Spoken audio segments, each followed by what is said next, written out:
وہ واقعی ایک شہزادے کی طرح جیتے تھے، لیکن یہی عمر جب حکمرانی کی بوجھ کے سامنے کھڑے کیے گئے تو اندر سے ہل کر رہ گئے۔ یہاں سے کہانی ایک نیا رخ لیتی ہے۔ سن 8077 ہجری ولید بن عبد الملک نے انہیں مدینہ کا گورنر بنایا۔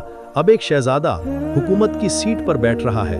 عام اموی گورنر ہوتے تو شاید پہلے دن اپنی طاقت دکھاتے، فوجی پریڈ کرتے، محل سجواتے، محافظوں کی لائنیں بڑھواتے، لیکن عمر نے جو کیا وہ اقتدار کے مزاج کے خلاف تھا، لیکن اسلام کی روح کے عین مطابق۔ انہوں نے مدینہ کے 10 بڑے فقہا کو بلایا، ان کے سامنے بیٹھ گئے۔ کوئی شاہانہ کرسی نہیں، کوئی بادشاہی انداز نہیں، بس ایک خادم کی طرح، اور کہا، میں چاہتا ہوں کہ مدینہ میں کوئی فیصلہ تمہاری مشورت کے بغیر نہ ہو۔ اگر میں غلطی کروں تو اللہ کے لیے مجھے روک دینا۔ سوچئے، یہ جملہ آج کا کوئی حکمران بول دے تو کیا ہوگا؟ یہاں تو لوگ مشورہ دینے پر بھی خوشامد کر بیٹھتے ہیں، وہاں تو خود گورنر کہہ رہا ہے مجھے روک دینا۔ یہ وہ وقت تھا جب عراق میں حجاج بن یوسف جیسے گورنر تھے، جن کا نام آتے ہی لوگ کانپ جاتے۔ وہ جبر، خوف، تلوار اور کوڑے کا نام تھا۔ ایسے ماحول میں مدینہ میں ایک شخص عدل، شورا اور نرمی کا باب کھول رہا تھا۔ ظلم سے بھاگ کر عراق، خراسان اور دیگر علاقوں کے لوگ مدینہ آتے اور عمر بن عبدالعزیز انہیں پناہ دیتے۔ حجاج اس بات سے آگ بگولا ہو گیا۔ اس نے خلیفہ ولید کو خط لکھا، عمر باغیوں اور منافقوں کو پناہ دے رہے ہیں، یہ سلطنت کے لیے خطرہ ہیں۔ نتیجہ یہ نکلا کہ 93 ہجری میں انہیں گورنری سے ہٹا دیا۔ دنیا کی نظر میں شاید یہ ان کے کریئر کا دھچکا تھا، لیکن حقیقت میں یہی وہ مقام تھا جہاں سے ان کی اخلاقی عظمت لوگوں کے دلوں میں گھر کرتی گئی۔ وقت گزرتا گیا، حکمران بدلتے گئے، محلوں میں سازشیں چلتی رہیں۔ پھر سلیمان بن عبد الملک کا وقت قریب آ گیا۔ وہ جانتا تھا اس کے بعد کون آئے گا؟ کیا پھر کوئی ایسا آئے گا جو بنو امیہ کو اور سخت بنا دے گا، یا کوئی ایسا جو اللہ کے سامنے جواب دہی کے احساس کے ساتھ اٹھے گا؟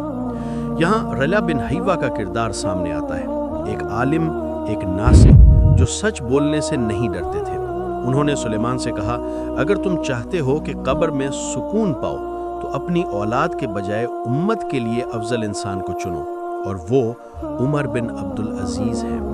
یہ فیصلہ آسان نہیں تھا، لیکن سلیمان مان گئے۔ انہوں نے وصیت لکھ دی، میرے بعد خلیفہ عمر بن عبدالعزیز ہوں گے۔ جب سلیمان فوت ہوئے تو رجا بن حیوہ نے لوگوں کے سامنے وہ وصیت پڑھی، اور اچانک نگاہیں اس شخص پر اٹھ گئیں جو خود بھی اس فیصلے پر لرز چکا تھا۔ عمر بن عبدالعزیز کا چہرہ زرد پڑ گیا، وہ رو پڑے۔ انہوں نے کہا، میں نے کبھی یہ بوجھ نہیں مانگا، میں تو اس سے ڈرتا ہوں۔ لیکن عوام، جن کے دلوں میں پہلے ہی ان کا نقش بن چکا تھا، وہ چیخ اٹھے، ہمیں آپ چاہیے، ہمیں آپ چاہیے۔ وہ ممبر پر چڑھے، کوئی بادشاہی اعلان نہیں، کوئی شان و شوکت کا جملہ نہیں، بس اللہ کی حمد و ثنا اور ایک ایسے دل کی آواز جو واقعی ڈرا ہوا تھا۔ انہوں نے فرمایا، لوگو، تم نے مجھے اس ذمہ داری کے قابل سمجھا، لیکن جان لو میرے اور آدم علیہ السلام کے درمیان کوئی زندہ باپ نہیں، یعنی میں بھی مر جاؤں گا۔ اگر میں اللہ اور اس کے رسول صلی اللہ علیہ وسلم کی اطاعت کروں تو میری اطاعت کرنا، اور اگر میں ان کی نافرمانی کروں تو تم پر میری اطاعت لازم نہیں۔ یہ پہلا دن تھا اور اقتدار کا منشور بدل چکا تھا۔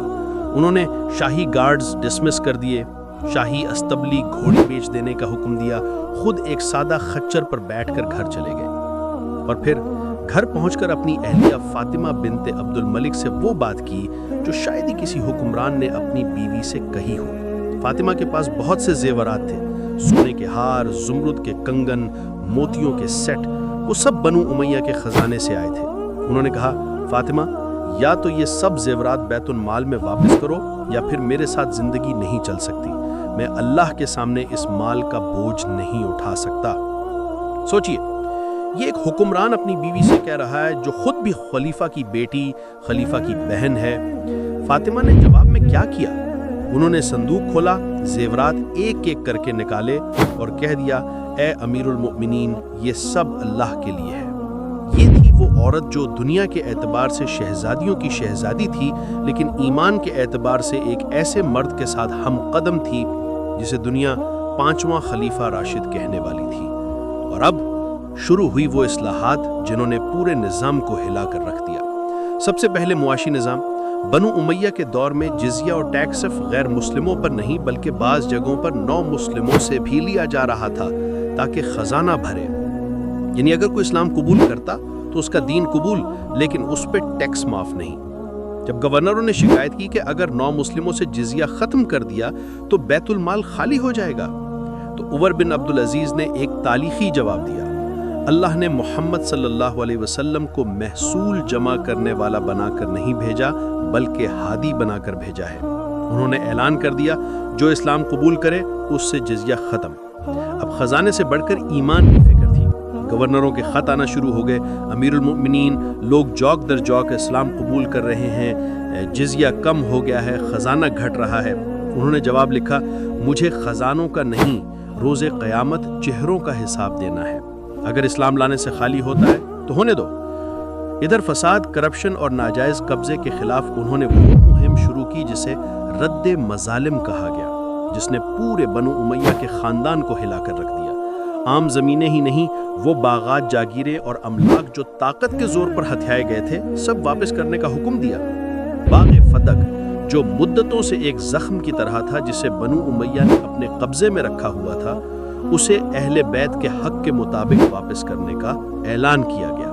خاندان کے شہزادوں نے احتجاج کیا، دفتروں میں شور اٹھا، دربار میں چہروں پر غصہ نظر آیا۔ وہ کہتے تھے یہ خلیفہ ہمیں مفلسی میں ڈال دے گا۔ انہوں نے قرآن پڑھ کے سنایا اور کہا حرام مال میں میرا کوئی حصہ نہیں، اگر یہ تمہارا ہے تو دلیل لاؤ، اگر یہ امت کا ہے تو واپس ہوگا۔ یہ کوئی عام اصلاحات نہیں تھیں، یہ تخت کے خلاف انقلاب تھا، تلوار کے بغیر۔ یہی نہیں، انہوں نے پولیٹیکل لینگویج بھی بدل دی۔ بنو امیہ کے دور میں جمعے کے خطبے میں حضرت علی پر سب و شتم کیا جاتا، غلط الفاظ استعمال ہوتے، یہ رسم برسوں سے جاری تھی۔ عمر بن عبدالعزیز نے ایک حکم نامہ جاری کیا، آج کے بعد خطبوں میں کسی صحابی پر زبان درازی نہیں ہوگی، اس کی جگہ یہ آیت پڑھو، ان اللہ یأمر بالعدل والاحسان۔ اور آج بھی دنیا بھر میں جمعے کے خطبے میں یہی آیت پڑھی جاتی ہے، یہ ان کے فیصلے کا زندہ ثبوت ہے۔ خوارج کے ساتھ پہلے تلوار سے بات ہوتی تھی، وہ لوگ جو ریاست کے خلاف اٹھتے ان پر چڑھائی ہوتی، جنگیں ہوتی، خون بہتا۔ عمر نے قلم اٹھایا اور خوارج کو خط لکھا، آؤ بات کرتے ہیں، اگر حق تمہارے پاس ہے ہم قبول کریں گے، اگر حق ہمارے پاس ہے تم باز آ جاؤ، طاقت سے نہیں دلیل سے۔ اور اس سے خون ریزی کم ہوئی، دل نرم ہوئے اور امت میں نرم لہجہ واپس آیا۔ ان کی ایک اور خاموش لیکن بہت بڑی خدمت حدیث کا تحفظ ہے۔ انہیں احساس ہوا کہ صحابہ اور تابعین دنیا سے جا رہے ہیں، علم دلوں اور زبانوں میں ہے، اگر لکھا نہ گیا تو آنے والی نسلوں تک اصل دین کیسے پہنچے گا؟ انہوں نے مدینے کے گورنر ابو بکر بن حزم کو خط لکھا اور ساتھ مشہور محدث ابن شہاب زہری کو حکم دیا، رسول اللہ صلی اللہ علیہ وسلم کی حدیث جمع کرو، انہیں لکھ لو، مجھے ڈر ہے کہ علماء اٹھتے جا رہے ہیں اور علم مٹ جائے گا۔ یہی وہ بنیاد تھی جس پر بعد میں حدیث کی وہ عظیم عمارت کھڑی ہوئی جسے ہم بخاری، مسلم اور دیگر مجموعوں کی صورت میں دیکھتے ہیں، یعنی صرف عدل نہیں، علم کی حفاظت بھی۔ اب ذرا معاشی نتائج دیکھیے، کرپشن بند، شاہی خرچے کم، شورا کو ہونے والے بیجا انعامات ختم، فضول دعوتیں بند، ظالم گورنر معزول، لوگوں کے حقوق واپس، اور ساتھ ہی زکوٰۃ و صدقات کا منصفانہ نظام۔ ایک وقت آیا افریقہ میں یحییٰ بن سعید نامی عامل زکوٰۃ لے کر نکلا کہ مستحقین کو دے، لیکن ڈھونڈنے پر بھی کوئی فقیر نہ ملا۔ لوگ کہتے تھے کہ وہ وقت آیا جب پوری سلطنت میں نہ کوئی بھوکا تھا، نہ کوئی مقروض جو مدد مانگے، نہ کوئی یتیم جس کا حق دبا ہو۔ اور جب زکوٰۃ لینے والا نہ ملا تو انہوں نے حکم دیا کہ غلام آزاد کرو، بیواؤں کے اخراجات اٹھاؤ، مقروضوں کے قرض اتارو، نوجوانوں کی شادیوں میں مدد کرو۔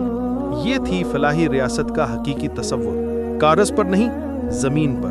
اب ذرا رات کا منظر دیکھیں، محل میں سب سو رہے ہیں، کہیں دور شہر میں لوگ روزمرہ کی تھکن اتار رہے ہیں، لیکن ایک کمرے میں چراغ جل رہا ہے، اس کے پاس بیٹھا شخص تخت کا مالک ہے، لیکن کپڑے سادہ، آنکھوں میں نیند نہیں، سامنے کاغذات کے ڈھیر۔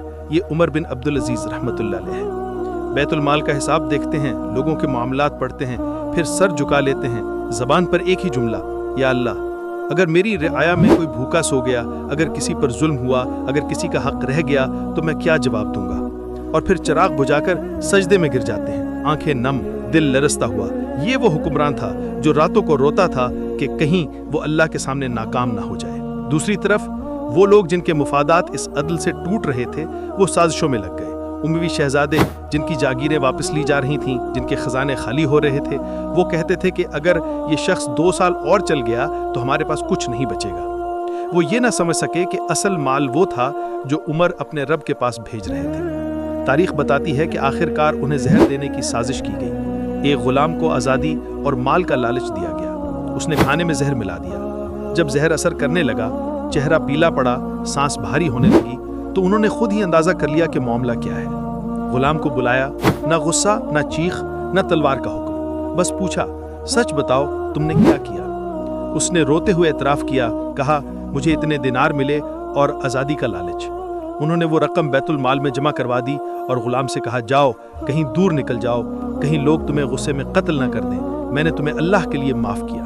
یہ وہ لمحہ تھا جو بتاتا ہے کہ یہ آدمی صرف عدل نہیں کرتا تھا، دشمن پر بھی رحم کرتا تھا۔ آخری دنوں میں جسم کمزور ہو گیا تھا لیکن روح کی روشنی اور تیز ہو گئی۔ بستر پر لیٹے لیٹے وہ قرآن پڑھتے رہے، یعنی یہ آخرت کا گھر ہم ان لوگوں کے لیے بناتے ہیں جو زمین میں بلندی نہیں چاہتے اور نہ فساد چاہتے ہیں۔ آواز آہستہ آہستہ مندم ہوئی، دل نے آخری دھڑکن لی اور وہ اس دنیا سے رخصت ہو گئے۔ صرف 2 سال سے کچھ زائد کا دور خلافت، عمر تقریباً 39-40 سال، لیکن اثر صدیوں پر محیط۔ بعد میں جب یزید بن عبد الملک خلیفہ بنا تو اس نے فاطمہ بنت عبد الملک کو پیغام بھیجا، آؤ اپنے زیور واپس لے لو جو تم نے عمر کی زندگی میں بیت المال میں دیے تھے۔ فاطمہ نے جواب دیا، میں نے ان کی زندگی میں ان کی بات مانی، اب ان کی موت کے بعد ان کی نافرمانی نہیں کروں گی۔ یہ تھی وہ عورت، یہ تھے وہ مرد جنہوں نے ہمیں بتایا کہ ایمان صرف نماز کا نہیں، کردار کا بھی نام ہے۔ اگر آپ حجاج بن یوسف کے ظالمانہ ماڈل کو دیکھیں جہاں ٹیکس، جبر، خوف اور تلوار کا راج تھا، اور پھر عمر بن عبدالعزیز رحمۃ اللہ علیہ کے عدل، مشاورت، علم اور تقوی پر مبنی ماڈل کو دیکھیں تو آپ کو 2 الگ الگ دنیا نظر آئیں گی۔ ایک طرف ریاست کا مقصد خزانہ بھرنا، مخالف کو کچلنا، آواز کو دبانا، دوسری طرف ریاست کا مقصد عدل قائم کرنا، غربت ختم کرنا، علم بچانا اور اختلاف کو مکالمے سے حل کرنا۔ یہی وجہ ہے کہ تاریخ نے فیصلہ کر دیا عمر بن عبدالعزیز امویوں کے درمیان اجنبی نہیں بلکہ خلفائے راشدین کا تسلسل تھے۔